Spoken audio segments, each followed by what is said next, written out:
नमस्कार। आज का पाठ है सूरदास की झोपड़ी। मैं अजय कुमार आज आपके पाठ्य पुस्तक अंतराल भाग 2 का प्रथम पाठ सूरदास की झोपड़ी को संक्षेप में प्रस्तुत कर रहा हूँ। सूरदास की झोपड़ी प्रेमचंद लिखित उपन्यास रंगभूमि का एक अंश है। इस पाठ में एक दृष्टिहीन व्यक्ति जितना बेबस और लाचार जीवन जीने को अभिशप्त होता है, सूरदास का चरित्र ठीक इससे विपरीत है। यहाँ इस पाठ में सूरदास इस पाठ का नायक है एवं प्रमुख पात्र है। सूरदास अपनी परिस्थितियों से जितना दुखी और आहत है, उससे कहीं अधिक आहत है भैरव और जगधर द्वारा किए जा रहे अपमान से, उनकी ईर्ष्या से। यहाँ जगधर उसका मित्र है, परंतु वह उससे ईर्ष्या रखता है। भैरव की पत्नी सुभागी भैरव की मार के डर से सूरदास की झोपड़ी में छुप जाती है और सुभागी को मारने भैरव सूरदास की झोपड़ी में घुस जाता है, किंतु सूरदास के हस्तक्षेप से वह उसे मार नहीं पाता है।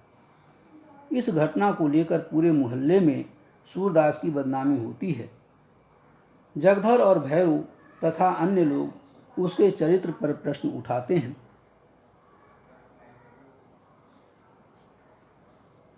इस घटना से उसे इतनी आत्मग्लानि हुई कि वह फूट फूट कर रोने लगता है।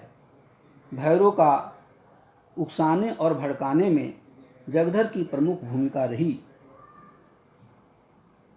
उसे ईर्ष्या इस बात की थी कि सूरदास सुखपूर्वक कैसे रहता है, कैसे खाता पीता है। उसके चेहरे पर कभी निराशा नहीं झलकती, जबकि जगधर को खाने पीने के भी लाले पड़े रहते हैं। भैरव की बहुरिया सुभागी पर जगधर नज़र रखता है। सूरदास और सुभागी के संबंधों की चर्चा पूरे मोहल्ले में इतनी होती है कि भैरव अपने अपमान और बदनामी का बदला लेना चाहता है और वह यह तय कर लेता है कि जब तक वह सूर्य को यानी सूरदास को रुलाएगा नहीं, तड़पाएगा नहीं, तब तक वह चैन से नहीं बैठेगा। उसे लगता है कि समाज में तो उसकी इतनी बदनामी हो ही गई है, भोज भात बिरादरी को वह कहाँ से देगा। अब भैरव सूरदास पर नज़र रखने लगा। अंततः उसके रुपये की थैली को मौका पाकर उसके झोपड़ी से चुरा लेता है और उसकी झोपड़ी में आग लगा देता है। यहाँ सूरदास के चरित्र की विशेषता यह है कि झोपड़ी के जला दिए जाने के बावजूद वह किसी से प्रतिशोध लेने में विश्वास नहीं रखता है, न ही किसी से प्रतिशोध वह लेना चाहता है, बल्कि वह पुनर्निर्माण में विश्वास करता है। इसीलिए वह मिठुआ के सवाल, जो कोई 100 लाख बार झोपड़ी को आग लगा दे, तो इसके जवाब में दृढ़ता के साथ उत्तर देता है, तो हम भी 100 लाख बार बनाएंगे।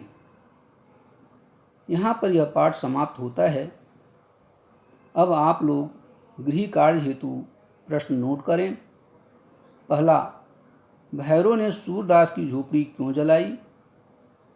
दूसरा, यह फूस की राख न थी, उसकी अभिलाषाओं की राख थी। संदर्भ सहित विवेचन कीजिए। तीसरा, जगधर के मन में किस तरह का ईर्ष्या भाव जगा और क्यों? चौथा, सूरदास जगधर से अपनी आर्थिक हानि को गुप्त क्यों रखना चाहता था? पांचवा, सूरदास उठ खड़ा हुआ और विजय गर्भ की तरंग से राख के ढेर को दोनों हाथों से उड़ाने लगा। इस कथन के संदर्भ में सूरदास की मनोदशा का वर्णन कीजिए। छठा, तो हम 100 लाख बार बनाएंगे। इस कथन के संदर्भ में सूरदास के चरित्र का विवेचन कीजिए। आशा करता हूँ कि आप लोगों को यह पाठ समझ आ गया होगा।